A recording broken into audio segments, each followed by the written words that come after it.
Merci à Startup qui a bien voulu m'inviter pour cet entretien cordial qui va profiter à vous et à moi.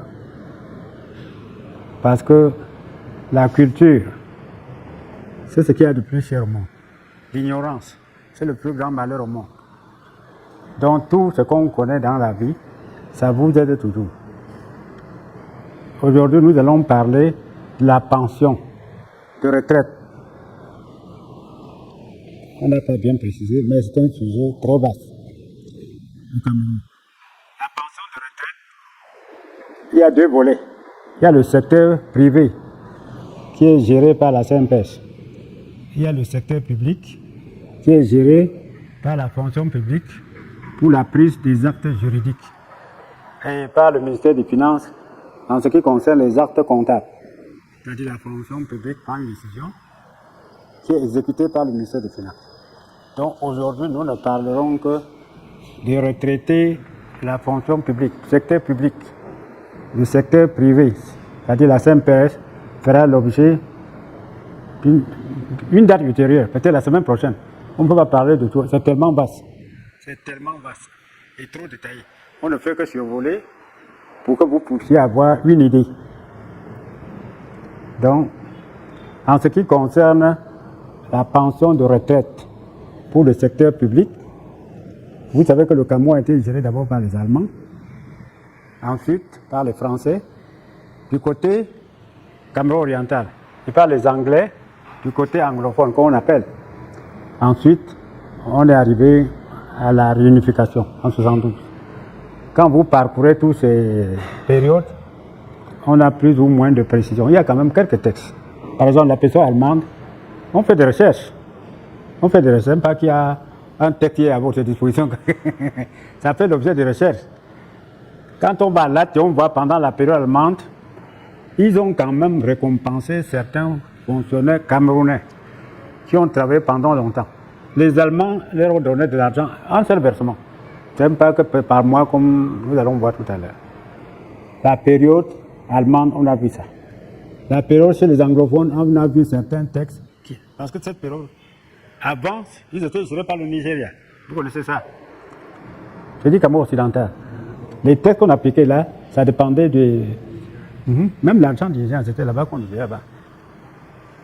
Et c'est après la réunification que, c'est-à-dire en 72, qu'on a pris un décret. Ce décret, chacun doit le connaître. C'est le décret 74-759 du 16 août 1974. C'est ce décret qui a mis les points sur les i, c'est-à-dire annulant tous les textes. Là, quand il y avait deux Cameroun, le Cameroun occidental était géré, il avait ses textes. Il y avait ce qu'on appelle le gouvernement, deux gouvernements fédérés. Il y avait le côté occidental qui avait son budget, le côté oriental qui avait son budget, avec ses textes. Donc, ça, après la réunification, en 1972, qu'on a pris le décret dont je viens de faire allusion, qui harmonise les tout. Donc, c'est à partir de là que nous allons avoir des textes précis. Bon. En ce qui concerne la pension, comme on dit, qu'est-ce que la pension de retraite? La pension de retraite, c'est une allocation financière pécuniaire qu'on remet à un fonctionnaire qui a rempli certaines conditions. Ce n'est pas facile d'obtenir une pension. Vous allez voir, ce n'est pas facile. Il faut remplir beaucoup de conditions pour avoir cette pension. Donc, on distingue donc, il y a la pension d'ancienneté. C'est sur vol, je ne peux pas aller dans les détails, c'est un peu long. Il y a ce qu'on appelle la pension d'ancienneté. Qui peut prétendre à cette pension d'ancienneté? Catégorie A et B, vous devez avoir travaillé pendant 25 ans. 25 ans, au moment où vous partez en la retraite. Et la retraite, c'était à 55 ans. Actuellement, on a harmonisé en 2020. Le président a signé notre texte qui modifie celui qui harmonise les âges. Actuellement, vous, si vous avez la fonction, puis vous avez parti, si vous avez la catégorie A et B, vous avez la retraite à 60 ans. Alors que nous, on est parti à 55. Vous voyez que vous bénéficiez. Donc, c'est ce texte-là de 74 qui a géré les fonctionnaires au Cameroun jusqu'au 19 décembre 2020. C'est ce texte-là qu'on a. Donc, je disais donc, pour la catégorie A et B, vous devez travailler pendant 25 ans de service. et avoir 55 ans. Là, vous avez droit à votre pension. On appelle ça pension d'ancienneté. Et elle est calculée chaque année de service. Si vous avez 25 ans de service, chaque année c'est 2 points. Donc, en partant à la retraite, vous devez avoir 25 fois 2, ça fait 50. Si vous touchez 100 000, c'est dit comme salaire de base, vous avez comme pension 50 000.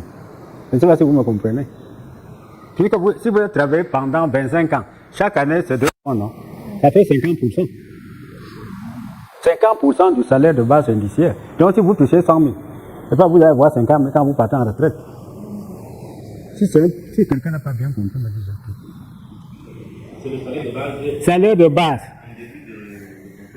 Non, à la fin, mon ami, chaque année tu avances. Chaque année tu avances. Tu as dit, pendant 25 ans tu as avancé. Si tu as commencé au premier échelon, après 25 ans tu es au premier échelon, tu as fini presque tous tes échelons. Donc, on se base sur le dernier échelon, le dernier salaire. Pardon, je pense, laissez que j'expose d'abord, vous allez poser des questions après. Sinon, on risque de s'embrouiller. Notez vos questions, vous allez les poser après. Vous allez vous embrouiller et m'embrouiller aussi. Je vous ai dit que la pension d'ancienneté pour quelqu'un qui a la catégorie A ou B est égale, pour avoir cette pension d'ancienneté, pour avoir travaillé pendant 25 ans, avoir 55 ans d'âge. Voilà la condition. Si vous remplissez ces conditions, vous avez droit à une pension d'ancienneté. Il y a la pension proportionnelle. Vous avez 55 ans, par exemple, si vous êtes A ou B, mais vous n'avez pas travaillé pendant 25 ans. On ne vous donne pas la pension d'ancienneté. Vous avez la pension proportionnelle. Je ne sais pas si c'est clair. Il y a aussi la pension d'invalidité. Vous commencez à travailler, vous pouvez faire un accident. Si vous obligez à arrêter le travail, vous devez aller en retraite. Vous ne remplissez ni l'une ni l'autre des conditions. Mais on va vous donner une pension qui est une pension d'invalidité. Supposons que c'est un accident de travail. Le Conseil de santé donne un pourcentage. C'est au vu de ce pourcentage qu'on calcule ce qu'on va vous donner chaque mois. Il y a la pension de réversion. C'est là où c'est très compliqué et c'est là où beaucoup de fonctionnaires ignorent aussi beaucoup de choses et les familles endeuillées perdent beaucoup. C'est là où je veux beaucoup insister. Vous êtes arrivé au terme de votre carrière, je dis bien pension de réversion. C'est-à-dire que vous êtes mort. Il y a ce qu'on appelle la pension de réversion. Donc on reverse à vos ayants droit. Cette pension, il faut tenir compte de 2 choses. Pendant que vous mourrez, au moment où vous mourrez, peut-être que vous êtes en activité, peut-être que vous êtes déjà en retraite. Il faut distinguer les 2 cas. Parce que beaucoup de familles perdent parce qu'ils confondent. Ils n'arrivent pas à discerner les 2 cas. Je vais bien préciser. Votre retraite, vous êtes décédé étant déjà en retraite. Suivez-moi bien. Vous êtes déjà en retraite. Vous mourrez. On va calculer votre pension et on va verser à la famille. Si vous êtes en activité avant de mourir, vous pouvez mourir étant en activité. On donne la pension de réversion. Cette pension de réversion, si vous mourrez le 16 janvier, on vous paye le salaire jusqu'au 30 janvier. À partir du mois de février, ce n'est plus votre salaire. Ça vient à l'État, puisqu'il n'y a plus de compensation. Donc, dans tous les 2 cas, le ministère des Finances envoie dans les banques ce qu'on appelle ATD, avis à détenteur, demandant à la banque de reverser les sommes indûment virées après le décès. Au final, on ne distingue pas si vous êtes parti étant en retraite ou bien si vous êtes parti étant en activité. Dans tous les 2 cas, on envoie l'ATD à la banque. Quand la banque est en possession de l'ATD, votre dossier va au contentieux bancaire, on reverse les sommes aux finances, à la comptabilité. Ça plaint souvent. On a pris l'argent, on a fait ceci.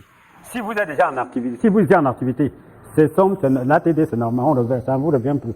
Mais si vous étiez déjà en retraite, cette somme revient à la famille. Je ne sais pas si vous voyez la différence. Donc, dans les 2 cas, l'ATD est parti à la banque. Une personne qui est morte étant déjà en retraite, la famille ne connaît pas qu'il faut revendiquer cette somme. On prend les banques et les finances ont volé l'argent. Donc, je vais vous dire donc, si votre parent est mort étant déjà en retraite, l'ATD arrive à la banque reverse l'argent au trésor, ne prenez pas les bras. Allez revendiquer. dire que vous avez reversé cet argent, mais mon père ou mon cousin était déjà en retraite. Ça dit que cet argent, c'était déjà sa pension. C'est une somme qui a été retenue pendant qu'il était en activité. Ça a été capitalisé, donc ça revient de droit à la famille. Cette précision est détail. Beaucoup de familles ont perdu sans savoir. J'ai sauvé beaucoup de gens dans ces conditions. Dernièrement, c'était un cas de 15 millions. C'était l'ami de mon ami qui était mort à l'étranger. On calcule la pension. Il était déjà en retraite. On calcule la pension. La dame me voit, me dit, on a retenu tout. Je n'ai rien. Et donc on a retenu, elle dit 15 millions. Je lui dis de venir m'expliquer. Elle vient à la maison, elle m'explique. Je dis, voilà, cet argent doit vous revenir. Allez faire telle requête, vous demandez ce que vous allez à la banque, on vous donne les référents du chèque qui ont permis de reverser l'argent au trésor. Vous allez au service de la comptabilité, on vous donne ce qu'on appelle déclaration de recette. Il y a un seul original. Si l'original se perd, vous avez perdu tout l'argent. Donc elle est partie, elle a récupéré la déclaration de recette. Je l'ai aidé à rédiger la requête. On lui a remboursé les 15 millions. Donc c'était pareil. C'est pour dire donc que beaucoup de fonctionnaires, pendant qu'ils sont en activité, ils n'expliquent pas à leurs femmes ou à leurs enfants ce qui va se passer après le décès. On va mourir, ce n'est que question de date. Donc il faut, pendant que vous êtes en activité, expliquer à votre époux que le jour où je ne serai pas là, voilà ce que vous pouvez faire. Vous pouvez leur dire même comment on peut faire le dossier. On n'a pas peur de la mort, puisqu'elle est évidente. Donc, j'ai constaté pendant ma carrière que beaucoup de familles ont perdu parce qu'on ne connaissait pas. Le monsieur est mort, la femme ne connaît rien. Elle est là, souffre avec les enfants parce qu'elle ne connaît pas ce qu'il faut faire. Alors que l'information, comme je vous dis, une information, c'est important, c'est capital. Si la femme connaît ce qu'il faut faire, elle va revendiquer, les enfants ne seront plus malheureux. Tu savais pendant 20, 30, 40 ans.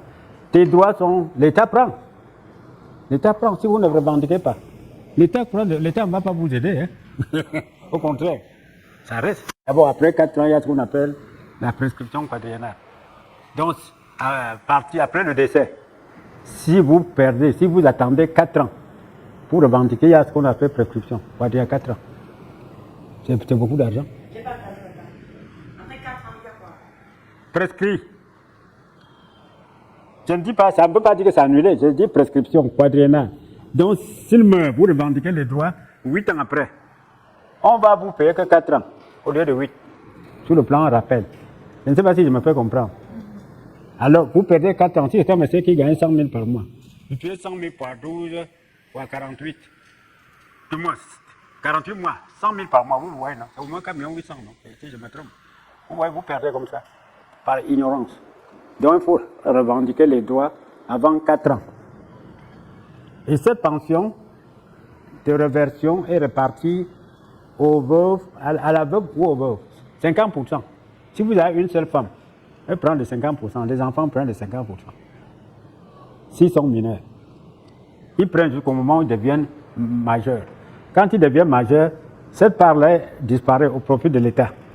Et j'ai toujours trouvé ça normal. Parce qu'il n'y a pas de gens pour revendiquer. L'État dit que comme tu es majeur, on ne paie plus la pension. On supprime au profit de l'État. Et cette partie supprimée ne grossit pas pour les veuves, pour la veuve. Si ça grossissait la part là, on pourrait dire que ça reste toujours dans la famille. Donc, on perd. À vous les jeunes, à l'avenir, vous pouvez attaquer ce texte. Vous pouvez attaquer. Parce que dans le système, par exemple, américain, par exemple, quand l'enfant a 20 ans, même si tu n'as pas reçu, tu quittes la famille, tu vas te débrouiller ailleurs. Hein. Si tu restes encore à la maison, tu vas payer. Oh, chez nous, ce n'est pas ça. À 20 ans, il est encore là. Même après la licence, il est là. Tu achètes les beignets pour le bébé, tu achètes aussi pour lui. C'est ça le problème. Donc, à l'avenir, vous pouvez attaquer ce texte. Que par les 50% qui vont au profit de l'État quand l'enfant a 21 ans ne devaient pas être annulés. Ça pouvait grossir l'autre part, ou bien donner au père et à la mère, c'est-à-dire aux enfants, aux parents du défunt. Mieux vaut ça. Bon, nous allons parler de la catégorie A. Maintenant, pour aller en retraite, catégorie C et D, il faut avoir travaillé ici pendant 25 ans, avoir réuni 50 ans d'âge. Tout à l'heure, avec la catégorie A et B, c'était 55. Qui revient prochainement à 60 ans. Maintenant, catégorie C et D, 25 ans de service, 50 ans d'âge pour partir en retraite. Catégorie CID. Voilà comment ça marche jusqu'à présent.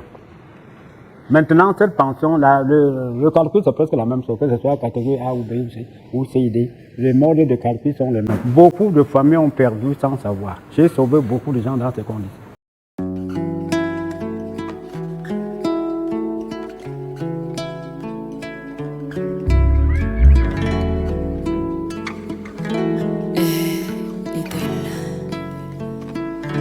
Yeah. Je connais le goût de la nuit quand les projets tombent à l'eau, l'odeur du vide quand la vie ne fait aucun cadeau.